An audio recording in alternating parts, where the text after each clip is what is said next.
De regreso a su programa Criterio, nos acompaña en el día de hoy Víctor Álvarez. Él es Premio Nacional de Ciencia y, por supuesto, gran amigo de la casa.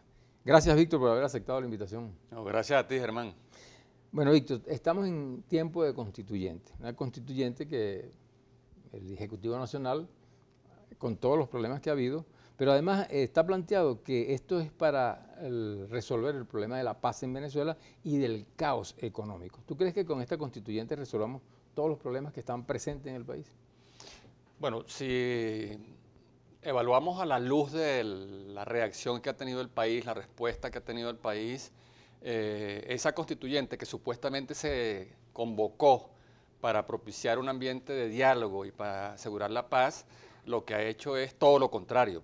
Los ánimos más bien están caldeados, el país se resiste a una convocatoria convocada prácticamente de espaldas, ¿no?, a lo que es el parecer de la ciudadanía. Ha habido interpretaciones muy acomodaticias, ¿no?, de quién es el que tiene la facultad de convocar una Asamblea Nacional Constituyente, y esta ciudadanía sabe que quien tiene ese poder es ella. Pues. Claro. Entonces, pues eso ha agriado muchísimo claro, el clima todos nacional. Sabemos que es el pueblo quien convoca y la iniciativa, todos los que están planteados en la Constitución. Sin embargo, el presidente pues, es quien ha hecho la convocatoria, y regresándonos a una democracia participativa o representativa que es de la Cuarta República. De todas formas, ¿cómo afecta esto en sentido general e internacional todo lo que es el problema de la economía y la deuda venezolana?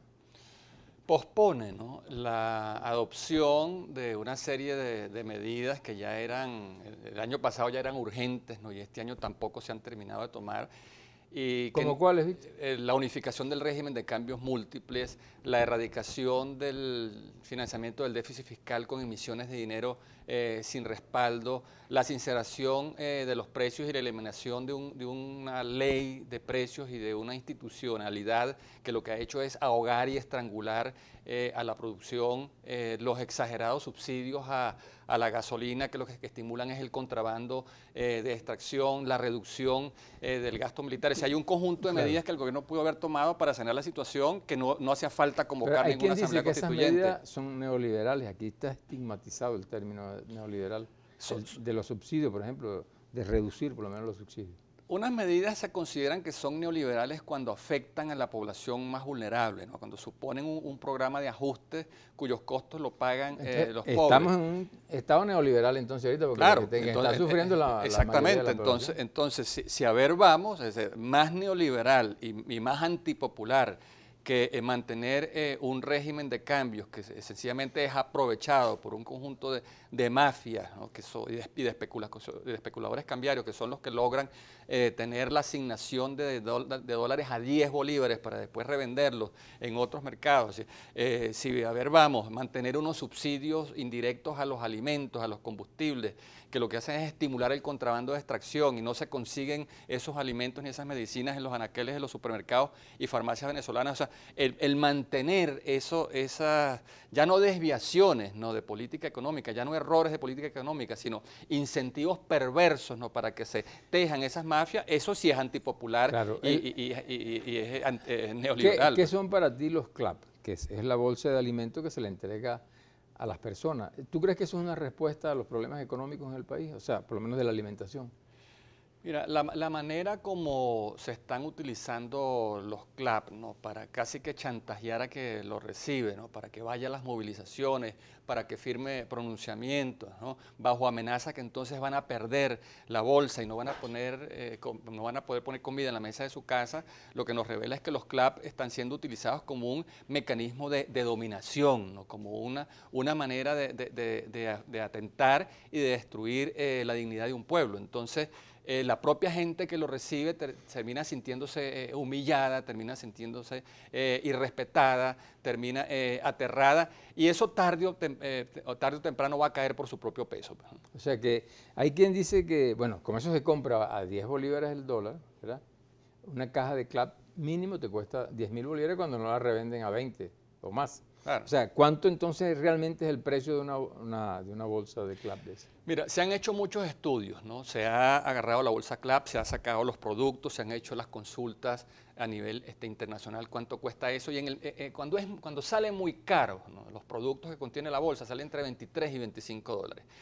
Son dólares que se compran a 10 bolívares. a 25 dólares. Vamos a sumarle a eso el flete del transporte, los gastos de almacenamiento, de distribución y de comercialización. Vamos a ponerle el doble, vamos a ponerle 25 dólares más.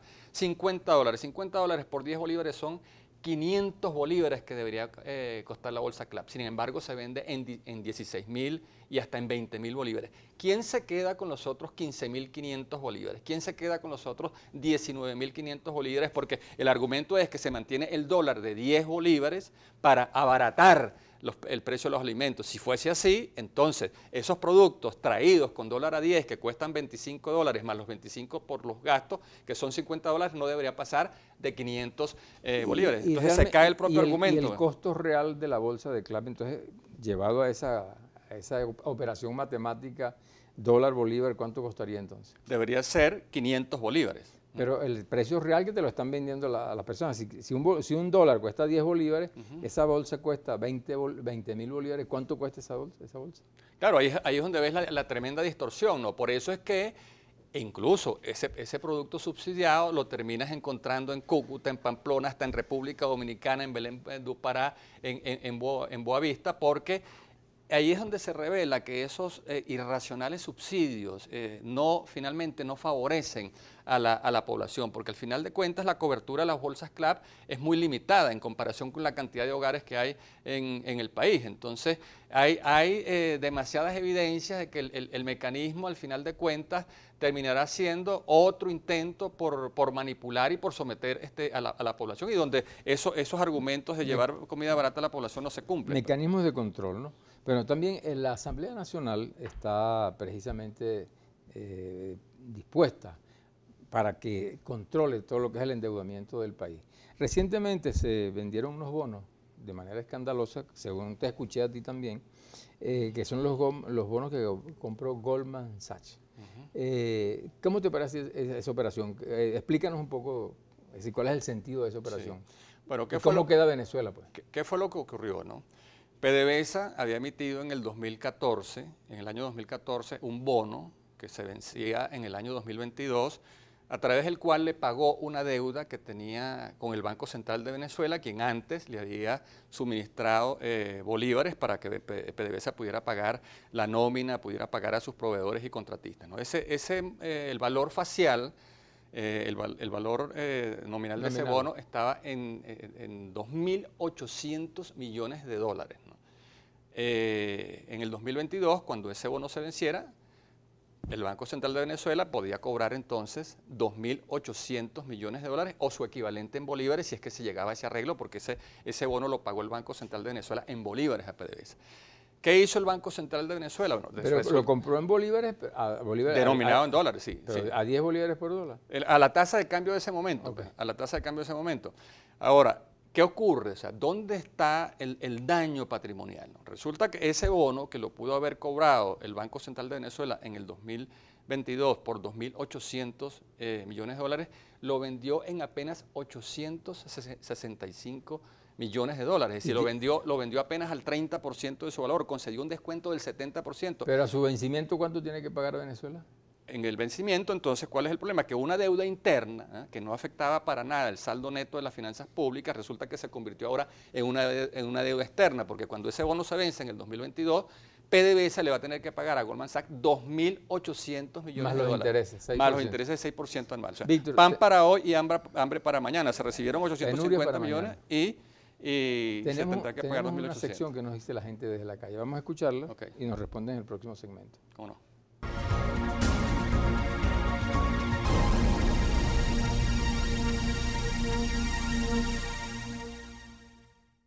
¿Cree usted que la constituyente activará la inversión extranjera? ¿Qué resultados en cambio económico nos traerá una nueva reforma constitucional?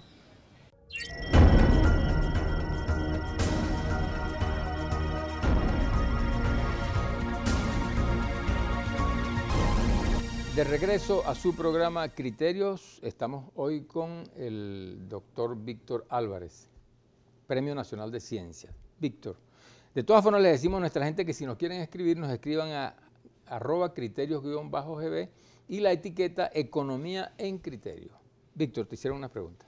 Sí, bueno, en relación con la primera, ¿no? La inversión extranjera fluye hacia países que reúnen ciertas condiciones de confianza, de estabilidad macroeconómica, de tranquilidad y paz social, ¿no? Y creo que en estos momentos donde las contradicciones económicas y políticas y sociales se han agudizado en un ambiente donde se exacerban estas tensiones, eso aleja mucho al inversionista, de modo tal que más bien la constituyente lo que ha hecho es provocar un efecto contrario, ¿no? Que mantiene a las expectativas y ataja, ¿no? Ese interés que pueda haber por invertir en Venezuela. ¿Podemos rescatar la confianza en el país nuevamente? Claro, la confianza se puede rescatar cuando se escucha y se atiende a los distintos sectores, a las distintas opiniones, cuando se interpreta cuáles son los problemas de la producción nacional, cuando se resuelven esas restricciones, esos cuellos de botellas, cuando se formulan políticas macroeconómicas que evitan la inflación, que evitan el déficit fiscal, que evitan todas estas distorsiones y estos desequilibrios. Eso es lo que no se está haciendo. Y hay seguridad jurídica. Y hay seguridad jurídica, por supuesto. Nadie va a venir al país claro, para invertir sus recursos para que luego entonces le intervengan la empresa o se les expropien, pues, ¿no? Sí. La segunda pregunta. Y la segunda, bueno, en relación con lo que se puede esperar de la constituyente. Mira, es más o menos lo mismo que acabo de reflexionar. Es decir, una constituyente que lo más probable es que apenas convoque el 20% del electorado nacional, una constituyente que si se instala, ojalá y el gobierno en un momento de lucidez reflexione y decida parar una convocatoria que lo que está es enfrentando al país. Si se llegara a elegir, se va a elegir con el 80% de abstención y eso no va a interpretar la mayoría de la voluntad nacional. Eso significa que va a ser una constituyente ilegítima y no va a poder garantizar, ¿no? ese clima de paz, de tranquilidad que el país necesita. Claro. Otro aspecto que nos preocupa a todos los venezolanos es la deuda externa, ¿no? Es decir, la capacidad de pago que tenemos. ¿Cuál es estamos en Venezuela hoy, en qué capacidad de pago estamos nosotros?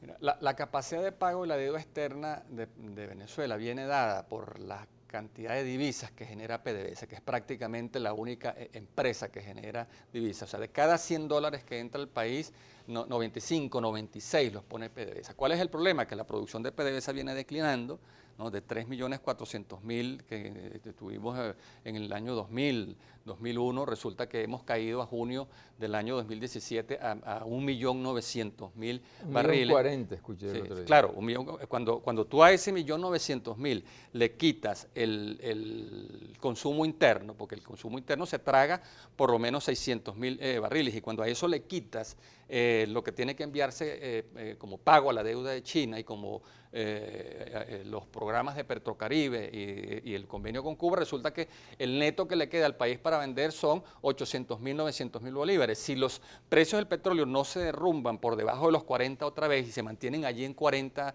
el barril en el segundo semestre, eso quiere decir que Venezuela va a recibir unos 11.000, 12.000 millones de dólares. Y si estamos pagando en promedio 9.000, 10.000 millones de dólares anual, ¿de dónde queda dinero para pagar materias primas? ¿Está presente un default para Venezuela? Claro, todas las proyecciones indican que más temprano que tarde el país se va a ver en tremendas dificultades para mantener el actual ritmo de pagos. Por eso se está planteando cada vez con más fuerza la necesidad de un default preventivo, la necesidad de un default ordenado, en lugar de caer en una cesación de pagos desordenada y caótica, donde entonces los acreedores procedan a embargar los activos de PDVSA, incluyendo las cuentas en el exterior. Entonces, allá hay una situación real donde ante el escenario futuro de ingresos petroleros, Venezuela se va a ver muy comprometida para poder mantener este ritmo de pago. Otro aspecto que ha creado polémica a nivel nacional es la situación del arco minero, ¿no?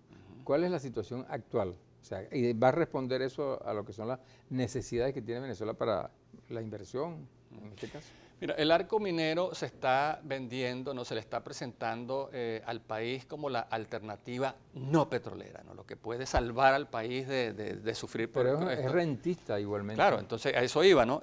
Al final de cuentas, tanto la modalidad de la extracción de petróleo como la de extracción de hierro, coltán, oro, diamantes, son dos caras del mismo modelo extractivista al cual el país ha estado condenado prácticamente desde que llegaron los colonizadores a Venezuela, porque más de 500 años llegaron aquí buscando aquella famosa ciudad llena de oro, donde el oro era tan abundante que los aborígenes lo cambiaban por espejitos, ¿no? Y 500 años después, esos países, ¿no? y esas regiones y esos pueblos donde se ha realizado esa labor extractiva, sencillamente siguen sumidos en la miseria. Entonces, no es una alternativa, además que ya está demostrado todos los terribles costos ambientales que genera la actividad extractiva, la contaminación de las aguas, la contaminación de los suelos, la contaminación del aire por la cantidad de productos químicos que se utilizan, y además de eso, la destrucción de la salud de los propios mineros. Entonces, esa no es la alternativa, y lo han demostrado ya 500 años de historia extractivista. Por cierto, nadie ya habla del quinto objetivo, ¿no? Del Plan de la Patria. Salvar el planeta. Yo creo que colide precisamente con esa situación, ¿no? Entonces, dentro de esta situación que tenemos en el país, el modelo que estamos llevando adelante, ¿es posible recuperar a Venezuela en este caso?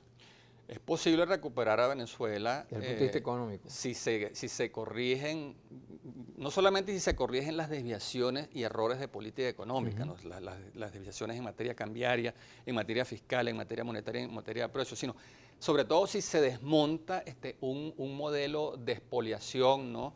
basado en toda esta serie de incentivos perversos, ¿no? que son los que han estimulado la conformación de estas mafias, de estas redes de corrupción que han penetrado los distintos organismos públicos, ¿no? para torcer hacia su interés particular. Pero ¿cómo se evidencia? El diseño. Siempre se habla de que esos dólares a 10 bolívares es un antro de corrupción, pero ¿cómo se evidencia eso?